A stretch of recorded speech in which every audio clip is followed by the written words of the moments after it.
Welcome back to Weekly Briefing. Christina is away. I'm John Hines, OAN DC Bureau Chief. It's good to be with you. We are here with our panel of experts. Joining me in studio, Malik Abdul, GOP political strategist, Terry Schilling, president of the American Principles Project, Donna Jackson, accountant and member of Project 21, and Andrew Naggs, CEO of PASEM Solutions International. This week, dozens of people have been arrested in Cuba after thousands joined the biggest protest in decades against the island's communist government. Follow this clip if you can. The United States stands firmly with the people of Cuba as they assert their universal rights, and we call on the government of Cuba to refrain from violence and their attempts to silence the voice of the people of Cuba.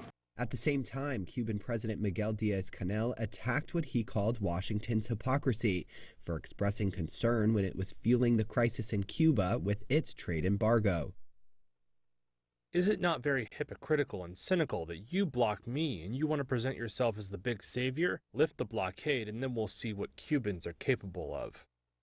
The United States had tightened sanctions on Cuba under Trump, Biden's predecessor, including restricting crucial remittances in the middle of the global health crisis. Malik, what do you make of that? So it's actually plenty of irony here. Jen Psaki has been asked about this several times since this actually started, the protest actually started. And what she continues to focus on, remember earlier on what the discussion was, is that they were doing this, this was about vaccines. We know it's not about vaccines. It's actually about communism. They're protesting communism in their own country. But she's been asked about this during the press conference many, many times, and she's given particularly a BS answer, the typical answer, non-answer that Jen Psaki actually gets. Now, the part about the embargo, what her response is that we're still reviewing. So before they got in office, this is something they were talking about doing. Now in month 7, going on month 8, they're still talking about their review process. We'll have to see how that turns out. Donna, what do you make of that? Listen, communism is never good. It's always oppressive. Nobody's swimming from America to Cuba for freedom. So, you know, this it's usually one way, isn't it? Yeah. Exactly. They have always wanted freedom. Communism has always been oppressive. That's the reason why so many Cuban Americans came to the United States early on, because they were fleeing from that situation. And that's still the case right now. So the fact that they're sitting there trying to skate around the issue, and that is communism is bad. But they can't say that because you have all these educated communists in Americans that think that communism is the greatest thing since, you know, bottled water. It's an interesting development, that's for sure. And while Cuba erupts in post-POTUS 45 protests, meanwhile, back here in the good old USA, the Biden administration has announced, courtesy of your good, trusty friend and mine, Jen Psaki, that they will go community by community and door to door. Quote, "We are here from the government and we are here to help you with a vaccine." Supposedly that is their sales pitch. What could possibly go wrong? Let's see. The president will outline 5 areas his team is focused on to get more Americans vaccinated. 1, targeted community by community door-to-door outreach to get remaining Americans vaccinated by ensuring they have the information they need on how both safe and accessible the vaccine is. We are here from the government, knock, knock, and we're here to help you. That is something which, that phrase sends chills up and down the spine of any conservative anywhere in the country. What in the world is going on here, Terry? Well, first thing, I just want to say that I hope that when these federal agents come to my house, that they can help me find or replace my vaccine card. Unfortunately, I lost my vaccine card in a tragic boating accident, along with all of my firearms. It was really tragic. They can maybe help me cover those as well. Look, they want to go door to door on this vaccine stuff. We all know it's not an issue. If you're vaccinated, you're going to get, if you want to get vaccinated, you're vaccinated. If they wanted to, what they could do is they could go door to door along with this vaccine stuff and give people voter ID cards to stave off the That's a assault brilliant idea. of Jim Crow laws Yes. across the country. We should suggest that. Let's put that in the suggestion box, the Joe Biden suggestion box. I will do that, but they could kill two birds with one stone. They could fight and kill off Jim Crow, make sure that everyone has a voter ID card. This is brilliant. And vaccinated.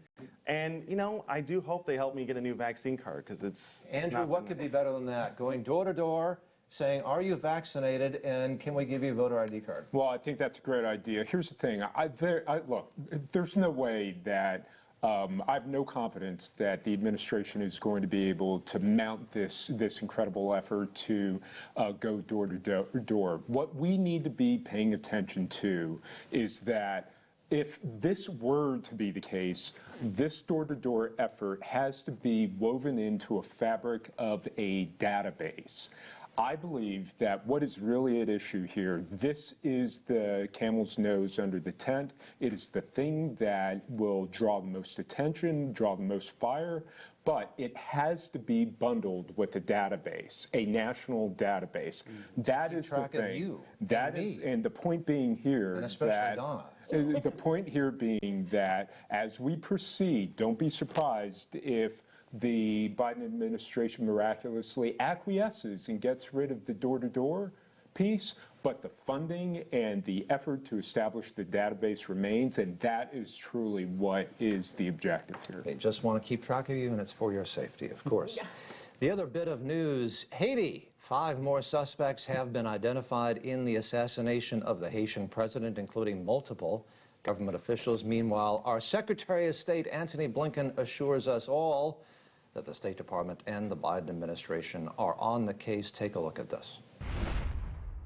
The United States is in close consultations with our Haitian and international partners to support the Haitian people in the aftermath of the assassination of President Moïse. We urge the country's political leaders to bring the country together around a more inclusive, peaceful, and secure vision and pave the road toward free and fair elections this year.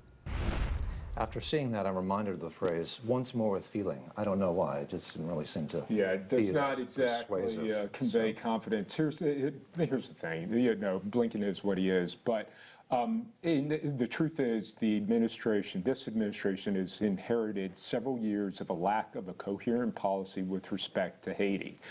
That said, this is another example of how the Biden administration's sort of feckless approach to dealing with security issues and international policy issues is resulting in bad outcomes. Now, what the administration should do at this point is develop and put out there an actual coherent policy that addresses our relationship with Haiti rather than more platitudes. An actual coherent policy. Donna, what do you make of that? That will never happen. This administration has no plans, no policies, and that's why it's all about division. So that's not ever going to happen. But the bottom line is they don't want Haitians coming to the United States. Haitians and Cubans vote Republican, and they only want immigrants who are going to vote Democrat. And so that's all of this. Kamala Harris going to the border to see what the problems is. None of that has anything to do with anything about other than making sure the right immigrants come to this country. Do you think more aid, more U.S. aid could solve some problems in Haiti? Do you think?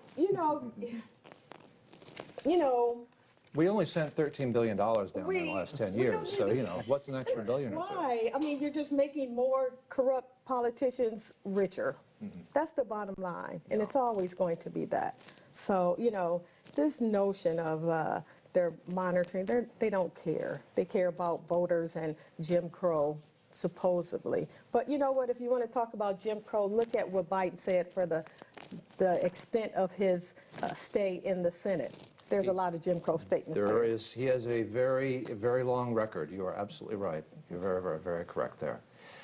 Don't go anywhere. When we come back from the break, we'll discuss the dust-up between the RNC and a former member of President Trump's legal team. We'll be right back.